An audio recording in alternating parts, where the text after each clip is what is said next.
अस्सलाम वालेकुम। उम्मीद है आप सब खैरियत से होंगे एंड वेलकम टू लज़ारो किचन। आज हम बनाने जा रहे हैं गाजर की खीर जो कि इंतहाई आसान और फ्लेवर में बहुत ही ज़्यादा मज़ेदार बनी है। कैसे बनेगी पूरी डिटेल वीडियो अब वो आपको स्टेप बाय स्टेप बताते रहेंगे। और हाँ, अगर वीडियो अच्छी लगे तो लाइक कर देना, चैनल पे न्यू हो सब्सक्राइब कर देना और साथ बेल आइकॉन के बटन को प्रेस कर देना ताकि आने वाली तमाम वीडियो की नोटिफिकेशन आपको मिलती रहे।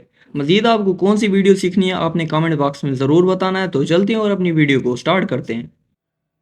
बिस्मिल्लाहिर्रहमानिर्रहीम। हमने एक पैन ले लिया और उसमें 1 टेबलस्पून मैंने मक्खन शामिल कर दिया। ये मक्खन हमारा तकरीबन हाफ मेल्ट हो चुके हैं। अब इसी में हम शामिल कर लेंगे गाजर।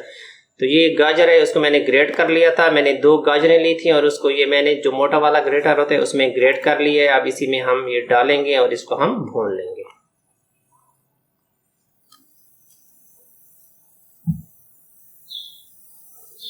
दूसरी तरफ हमने एक पैन ले लिया और इसमें मैंने 1 लीटर यानी 1 किलो दूध शामिल कर लिया और इसको हमने बॉयल करना शुरू कर दिया है। तो इसमें बॉयल आने के करीब है, बबल इसमें आ रहे हैं। आप मैंने फ्रेश मिल्क लिया है, आप इसमें डब्बे वाला दूध भी ले सकते हैं।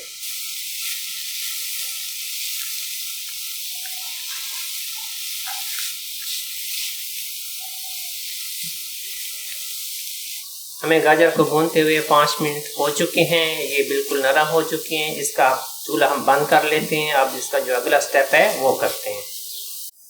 हमने जो दूध रखा था उसमें बॉयल आ चुका है। इसमें अब हम ये 1 कप ये चावल लेंगे। मैंने 1 कप चावल लिया था, वज़न के हिसाब से ये 100 ग्राम था।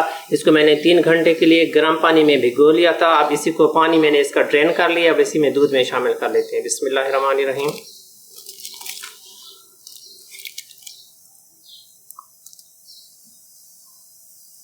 अब जो इसका चम्मच है, अगर वो वुडन इस्तेमाल करेंगे खीर के लिए तो वो बहुत बेहतरीन होगा, क्योंकि उससे बहुत एक अच्छा जायका जो होता है वो उसमें आता है खीर में। इसके किनारों जो हैं वो भी आप साइड्स बिल्कुल साफ करते रहेंगे ताकि हमारे जो दूध है वो जले नहीं, इस पतीले के साथ लगे नहीं। अब इसको हमने 10 मिनट तक पकाना है। चावल को पकाते हुए हमें 5 मिनट हो चुके हैं। अब इसमें हम ये अपनी गाजर थी जिसको हमने पकाया था ये शामिल कर लेंगे और इसको अच्छी तरह मिक्स कर लेंगे। चावल के बाद जब गाजर डालेंगे तो इसको हमने मज़ीद हल्की आंच पर पकाना होगा ताकि हमारे जो चावल हैं वो भी गल जाएं और जो हमारी गाजर है, गाजर तो हमारी गल चुकी है लेकिन जब ये चावलों के साथ पकेगी तो मज़ीद ये नरम हो जाएगी। अब इसको आपने मिक्स कर लेना है और इसको हमने बिल्कुल दम वाली आंच पर पकाना है तकरीबन 10 से 15 मिनट के लिए, क्योंकि उस वक्त ये बहुत नरम किस्म के चावल जो हैं वो भी हमारे गल चुके होंगे, हमारी जो गाजर होगी वो भी बिल्कुल गल चुकी है। अब इसका टेक्सचर इस तरह है चावलों का। अब 15 मिनट के बाद जब ये फाइनल डन होंगे तो इसको हम आपको दिखाएंगे। हमें पकाते हुए 15 मिनट हो चुके हैं। इसमें हम ये चीनी शामिल करेंगे। मैंने हाफ कप ये फुल भरा हुआ है, आप अपने अकॉर्डिंग टू टेस्ट शामिल कर सकते हैं। अब इसको मिक्स कर लेंगे और इसी के साथ मैं शामिल भी कर लूँगा खोया। अगर आपके पास रबड़ी है तो आप रबड़ी भी शामिल कर सकते हैं। तो ये हाफ कप मैंने खोया लिया हुआ है, ये मेरा खुद घर का बना हुआ है। आप ये शामिल कर लेंगे हाफ कप। इसको आप हम मिक्स कर लेंगे अच्छी तरह। अगर आपको चीनी कम करनी हो तो आप कम भी कर सकते हैं। अगर आपको कंडेंस मिल्क शामिल करना है तो कंडेंस मिल्क शामिल कर सकते हैं। इसकी लुक से अभी से आपको अंदाज़ा हो रहा होगा कि ये बड़ी ज़बरदस्त किस्म की खीर जो है हमारी बन रही है। और ये जो हमारे घर में इसकी खुशबुएं फैली हुई हैं ना, उसका तो मजबूत है। बच्चे कहते हैं कि बस जल्दी जल्दी बने, हम इसको खाने की कोशिश करें। तो जब ये बनेगी तो उसका टेस्ट जो होगा वो सुपर से डुपर होगा। आपने इसको ज़रूर ट्राई करना है। इसको पकाते हुए हमें 15 मिनट हो चुके हैं। इसका टेक्सचर ये बिल्कुल गाढ़ी हो चुकी है, बिल्कुल ज़बरदस्त किस्म की बन चुकी है। इसको आखिर पे हम शामिल कर रहे हैं ज़ाफ़रान एसेंस।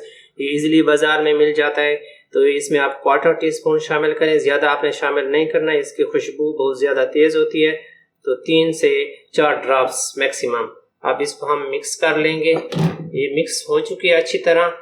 आप इसको हमने सर्व करना है। आपने इसको ठंडा सर्व करना है, लेकिन मैंने आपको वीडियो फ़ौरन दिखानी होती तो ये रूम टेम्परेचर पर अभी नहीं है। तो जब ये ठंडी हो जाएगी तो इससे ज़्यादा ये मज़ीद थिक होगी। अभी इतनी गाढ़ी नहीं है, लेकिन जब ये बिल्कुल ठंडी होगी तो बहुत ये रबड़ी टाइप की हो जाएगी। तो अभी इसकी हम फाइनल लुक जो है सर्विंग के वक्त मैं आपको दिखाता हूँ। तो दोस्तों हमारी आज की रेसिपी हो गई है मुकम्मल, जो कि निहायत आसान और बहुत ही मज़ेदार बनी। आपने कमेंट बॉक्स में ज़रूर बताना है कि आपको आज की ये वीडियो कैसी लगी है। तो मिलते हैं एक और ज़बरदस्ती नेक्स्ट वीडियो के साथ। हमें दीजिए इजाज़त। अल्लाह हाफिज़।